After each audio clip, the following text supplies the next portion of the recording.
Hi hello అండి. Welcome to Kannayya channel. ఈరోజు మనం ముందుగా కార్తీక మాసం విశిష్టతను గురించి చెప్పుకొని కార్తీక పురాణం మొదటి అధ్యాయం చదువుకుందామండి. కార్తీక మాసానికి సమానమైన మాసం ఇంకొకటి లేదు. కార్తీక మాసం అత్యంత విశేషమైనది, అత్యంత ఫలప్రదమైనదండి. శివుడు కళ్యాణకారకుడు, మృత్యుభయ నివారణ చేసేవాడు, నిరాడంబరుడు, అభయంకరుడు, తన పాలనా దక్షులతోటి జీవులను రక్షించేవాడు, వ్యాపనశీలుడు, జగన్యామకుడు అయినటువంటి మహావిష్ణువు ఈ మాసంలో దామోదరుడుగా పిలువబడతాడు. ఈ కార్తీక మాసంలో శివునికి అభిషేకాలు విశేషంగా చేయబడతాయి. అన్ని శివాలయాల్లో శివునికి అర్చనలు చేయబడతాయి. శివకేశవులు ఇద్దరూ ఒకేసారి పూజింపబడే ఈ మాసంలో ఏ చిన్న పూజ అయినా, జపము, తపము, ఉపవాసము, స్నానము ఏ చిన్నదైనా కూడా విశేషమైన ఫలితాన్ని ఇస్తాయండి. ఈ కార్తీక మాసం మొదటి రోజు ఎలాంటి దానం చేయాలి, ఏ దేవుణ్ణి పూజించాలి, ఏ మంత్రం జపించాలి లాంటివి చెప్పుకుందామండి. మొదటి రోజు నెయ్యిని దానం చేస్తే మంచిదండి. అగ్నిదేవుణ్ణి పూజించాలి. జపించవలసిన మంత్రం ఓం జాతవేదసే స్వతాపతే స్వాహ. పూజ ఫలితం తేజోవృద్ధి కలుగుతుందండి ఈ పూజ చేయటం వల్ల. కార్తీక పురాణంలోని అధ్యాయాలు చదువుతున్నప్పుడు ముందుగా గణపతిని ప్రార్థించాలి. ఈ వ్రతాన్ని ఎవరైనా చేయవచ్చండి. ఇక మనం కార్తీక పురాణం 1వ అధ్యాయం మొదలు పెడదామండి. కార్తీక మహత్యమును గురించి జనకుడు ప్రశ్నించుట.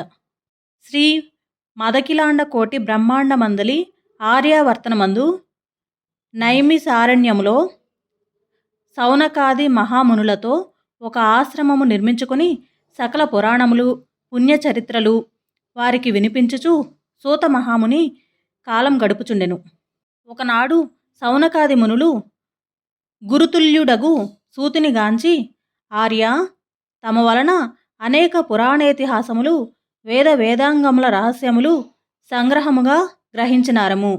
కార్తీక మాస మహత్యమును కూడా వివరించి దాని ఫలమును తెలుపుగోరుచుంటిమి కాన తమరా వ్రతమును వివరించవలసినది అని కోరిరి. అంతనా సూత మహర్షి, ఓ ముని పుంగవులారా, ఒకప్పుడు ఇదే కోరికను నారదుడు సృష్టికర్తయగు బ్రహ్మను కోరుకొనగా బ్రహ్మదేవుడు నారదునికి, విష్ణుమూర్తి లక్ష్మీదేవికి, సాంబశివుడు పార్వతీదేవికి తెలియచేసిన విధముగా ఆ కథను వినిపించెను. అట్టి పురాణ కథను మీకు తెలియచేయుదును. ఈ కథను వినుట వలన మానవులకు ధర్మార్థములు కలుగుటయే కాక ఇహమందును పరమందును సకల ఐశ్వర్యములతో తొలుతూగుదురు. కావున శ్రద్ధగా ఆలకింపుడని ఇట్లు చెప్పెను. పూర్వము ఒకానొక దినమున పార్వతీ పరమేశ్వరులు గగనమ్మున విహరించుచుండగా పార్వతీదేవి, ప్రాణేశ్వర, సకల ఐశ్వర్యములు కలుగుచేయునట్టిది, సకల మానవులు వర్ణభేదములు లేక ఆచరించదగినది, శాస్త్ర సమ్మతమైనది, సూర్యచంద్రులున్నంత వరకు ఆచరింపబడేది అగు వ్రతమును వివరింపుడని కోరెను. అంతటా మహేశుడు మందహాసమొనరించి, దేవి, నీవు అడుగుచున్న వ్రతము స్కాంద పురాణమున చెప్పబడి ఉన్నది. దానినిప్పుడు వశిష్ఠ మహాముని మిథిలాధీశుడగు జనక మహారాజునకు వివరింపబోచున్నాడు. చూడు ఆ మిథిలా నగరం వైపు అని మిథిలా నగరపు దిశగా చూపించెను. అచట మిథిలా నగరంలో వశిష్ఠుని రాకకు జనకుడు సంతసించి అర్ఘ్యపాద్యములతో సత్కరించి కాళ్ళు కడిగి ఆ జలమును శిరస్సుపై చల్లుకొని, మహాయోగి మునివర్య, తమ రాక వల్ల నేను, నా శరీరము, నా దేశము, నా ప్రజలు పవిత్రులమైతిమి. తమ పాదధూళిచే నా గేహము పవిత్రమైనది. తమరిటకేల వచ్చితురో సెలవొసంగుడని వేడుకొనెను. అందులకు వశిష్ఠుడు, జనక మహారాజా, నేనొక మహాయజ్ఞము చేయ తలపెట్టి తిని, దానికి కావలసిన అర్థబలము, అంగబలము నిన్నడిగి క్రతువు ప్రారంభింతుమని నిశ్చయించి ఇటు వచ్చి తిని అని పలుకగా, జనకుడు, మునిచంద్రమా, అటులనే ఇత్తును, స్వీకరింపుడు. కానీ చిరకాలం నుండి నాకొక సందేహము కలదు. తమబోటి దైవజ్ఞులనడిగి సంశయము తీర్చుకోదలచితిని. నా అదృష్టము కొలది ఈ అవకాశము దొరికినది. గురురత్న, సంవత్సరంలో గల మాసముల్లో కార్తీక మాసమే ఏల అంత పవిత్రమైనది? ఆ కార్తీక మాసము గొప్పతనమేమి అను సంశయము నాకు చాలా కాలం నుండి ఉన్నది. కావున తాము కార్తీక మహత్యమును గురించి వివరించవలసినది అని ప్రార్థించారు. వశిష్ఠ మహాముని చిరునవ్వు నవ్వి, రాజా, తప్పక నీ సంశయము తీర్చగలను. నే చెప్పబోవు వ్రత కథ సకల మానవులను ఆచరించదగినది, సకల పాపహరితమైనది అయి ఉన్నది. ఈ కార్తీక మాసము హరిహర స్వరూపము. ఈ మాసమునందు ఆచరించు వ్రతము యొక్క ఫలం ఇంతని చెప్పనలది కాదు. వినుటకు కూడా ఆనందదాయకమైనది. అంతేకాక వినినంత మాత్రమునే ఎట్టి నరక బాధలను లేక ఇహమందును పరమందును సౌఖ్యమును పొందగలరు. నీబోటి సజ్జనులు ఈ కథను గురించి అడిగి తెలుసుకొనుటకు ఉత్తమమైనది. శ్రద్ధగా ఆలకింపుమని ఇట్లు చెప్పసాగెను. వశిష్ఠుడు కార్తీక వ్రత విధానమును ఈ విధంగా తెలుపుచున్నారు. మిథిలాధీశ్వర, జనక మహారాజా, ఏ మానవుడైనను ఏ వయసువాడైనను ఉచ్చ నీచ అనే భేదము లేక కార్తీక మాసంలో సూర్య భగవానుడు తులారాశి అందుండగా వేకువజామున లేచి కాలకృత్యములు తీర్చుకొని స్నానం ఆచరించి దాన ధర్మములను దేవతా పూజలను చేసినచో దాని వలన అగణిత పుణ్యఫలము లభించును. కార్తీక మాస ప్రారంభము నుండి ఇట్లు చేయుచు విష్ణు సహస్ర నామార్చన శివలింగార్చన ఆచరించుచుండవలను. ముందుగా కార్తీక మాసమునకు ఆదిదేవత అగు దామోదరునికి నమస్కరించి, ఓ దామోదర, నేను చేయు కార్తీక వ్రతమునకు ఎట్టి ఆటంకములు రానియక నన్ను కాపాడము అని ధ్యానించి వ్రతమును ప్రారంభించవలెను. ఇక కార్తీక స్నాన విధానమును గురించి వివరించారు.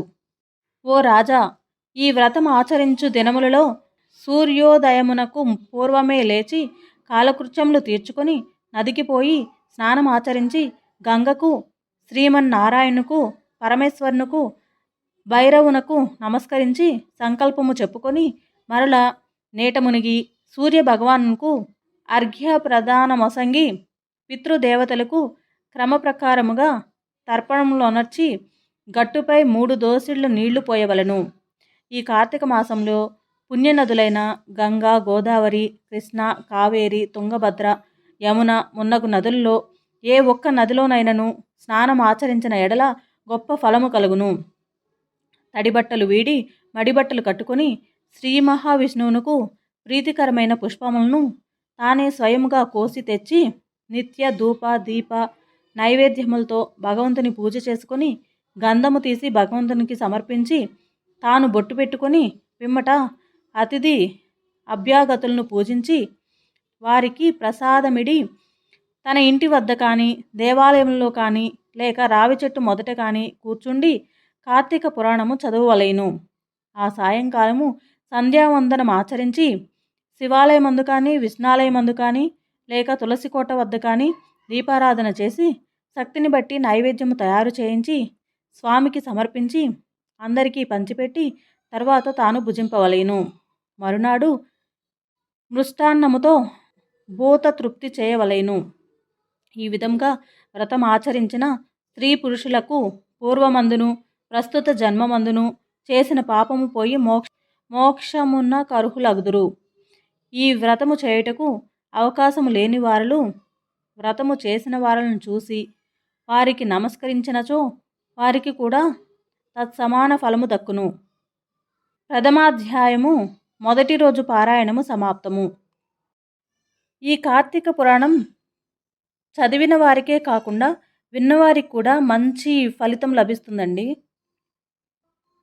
ఈ కార్తీక మాసంలో అందరూ కార్తీక పురాణం చదవడానికి ప్రయత్నించండి. లేదా చదివేటప్పుడు పక్కన ఉండి విన్నా కూడా మంచి ఫలితం ఉంటుందండి. ఈ వీడియో కనుక మీకు నచ్చినట్లయితే లైక్ చేసి షేర్ చేసి సబ్స్క్రైబ్ చేయండి. Thank you.